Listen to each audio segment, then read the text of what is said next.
C'est dans cet hôtel, situé dans la banlieue Kairote, que l'Association nationale de la presse sportive, l'ANPS, a installé son quartier général pour les besoins de la 32e édition de la Coupe d'Afrique des Nations de football.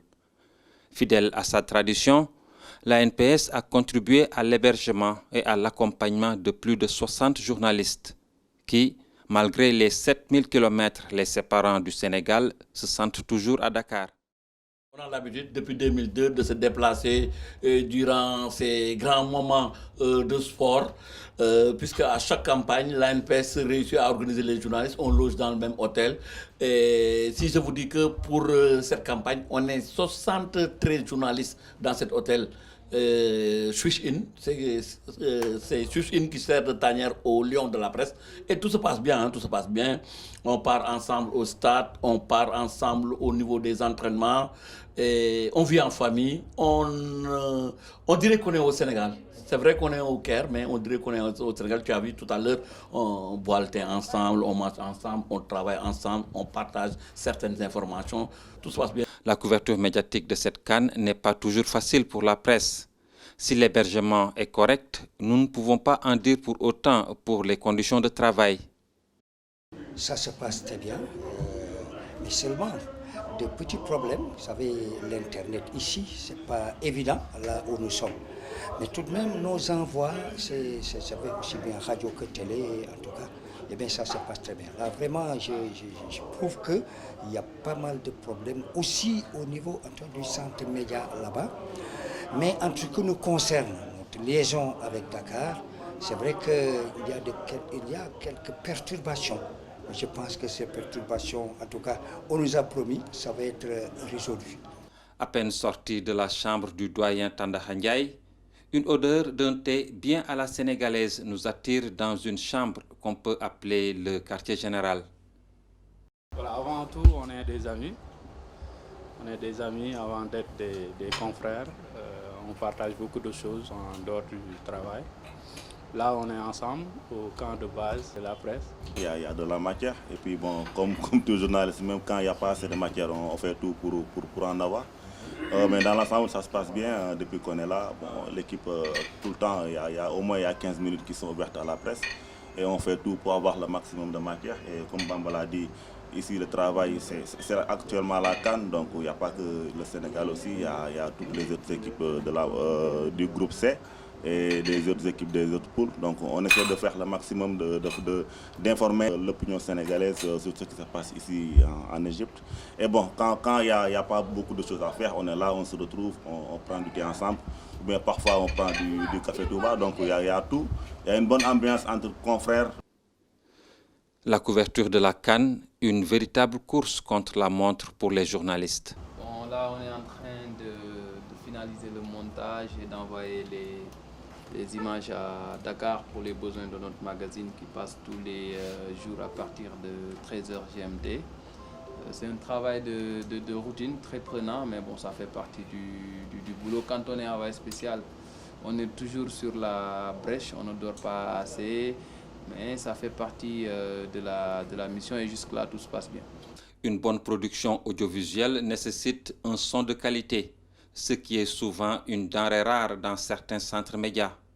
Le seul problème qu'on a, on a des problèmes pour accéder à la zone mixte, sinon il n'y a aucun souci à la conférence de presse. Et aussi on a un problème de son dans la salle de conférence de presse. On a d'énormes problèmes pour avoir le son. Vous savez, les autres, les Arabes, là, ils ont des micros, des trépieds micros qui sont tellement hauts là. On n'arrive même pas à voir le visage de l'entraîneur. Le caméraman, tout ce qu'il a besoin, c'est d'avoir de belles images et un bon son. Si tu n'arrives pas à avoir un bon son, tu ne vas pas passer les images sans le son. Donc il faut essayer d'avoir un bon son. Si on règle ça, les gens n'auront pas de problème. Mais on ne peut pas avoir les images sans le son, ça ne passe pas. À ces problèmes techniques s'ajoutent les dures réalités du terrain pour les télévisions qui veulent produire. La première contrainte, c'est qu'en termes de tournage, on n'a pas beaucoup de liberté.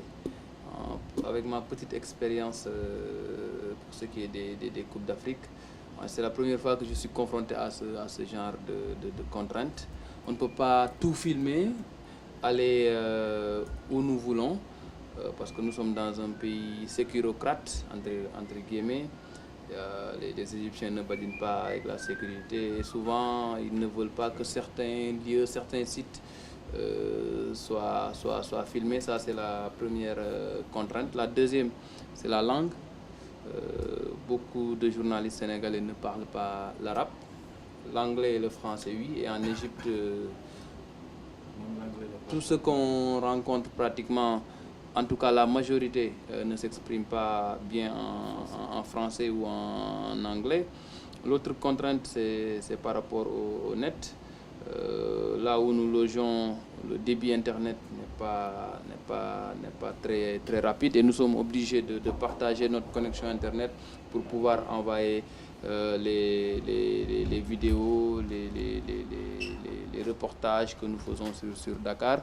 La dernière contrainte, ce sont les distances. Pour un rien, on peut perdre 2 heures ou 3 heures et pour un envoyé spécial, 3 heures de temps, c'est assez précieux. Mais je pense qu'un journaliste doit toujours s'adapter pour pouvoir faire son boulot tranquillement. Et bon, jusque-là, on réussit à s'adapter. Même si la vocation du journaliste est d'informer juste et vrai, ce dernier a une fibre patriotique qui le lie à l'équipe, son patrimoine national. Et cela n'entache à rien son impartialité. Notre sacerdoce, c'est d'informer les Sénégalais qui sont restés au pays. Nous sommes leurs yeux, leurs oreilles, leurs nez, leurs têtes. Nous avons une mission vraiment à jouer auprès de cette équipe nationale. Nous sommes ambassadeurs, donc nous devons nous comporter en ambassadeurs, c'est-à-dire vendre l'image de notre pays. Nous sommes tous sous pression parce que l'équipe nationale, c'est une vitrine, c'est notre équipe à nous. Donc nous devons tout faire pour l'accompagner et souhaiter qu'elle aille le plus loin possible dans cette compétition. Pour cette campagne, moi, je tire le chapeau à la cellule de communication de la Fédération sénégalaise de football qui ne ménage aucun effort pour mettre les journalistes dans d'excellentes conditions. L'ANPS ne se déplace jamais sans les consoeurs qui jouent un rôle très important dans le paysage médiatique sénégalais. Elles se battent au même titre que les hommes pour avoir la bonne information. Le rythme est très difficile. C'est des va-et-vient entre le stade et l'hôtel. Tu ne te reposes pas beaucoup. En plus, il y a le décalage horaire qui pose problème des fois le soir. Tu as du mal à trouver sommeil. Mais bon, on se bat, on est des lions. Merci Fatima. Sa voisine et grande sœur Abi, qui est de la RTS, spécialiste de la radio. Les contraintes de la radio. Est-ce qu'il vous arrive de voir des éléments à chaud à diffuser? Ah oui, parce que moi, dès le retour de la séance d'entraînement, c'est course contre la montre pour envoyer les éléments à la radio parce qu'on doit envoyer les éléments qui passent à 7h du matin, à midi 13h, à 19h, 22h, 7h également. C'est vraiment une course contre la montre, le rythme est soutenu et vous savez, il y a également des radios qui sont là, c'est la course pour passer l'information d'abord. L'ANPS œuvre toujours pour une bonne cohabitation entre les journalistes et leurs consoeurs. Un pari qui est bien gagné vu la bonne complicité que nous avons découverte dans cette tanière de la presse. Ils nous font du thé chaque matin, ils nous apportent le thé à l'après-midi et souvent quand on va au resto, c'est eux qui paient, c'est eux qui gèrent les houris et autres. Ah bon, gala, voilà, depuis l'aéroport, lui, c'est lui qui gère ma valise, jusque la hourie.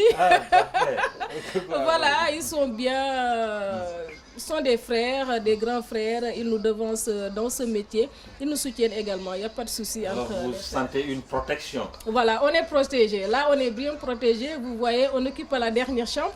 Il n'y a que des hommes, nous avons des gardes du corps, à n'en plus finir.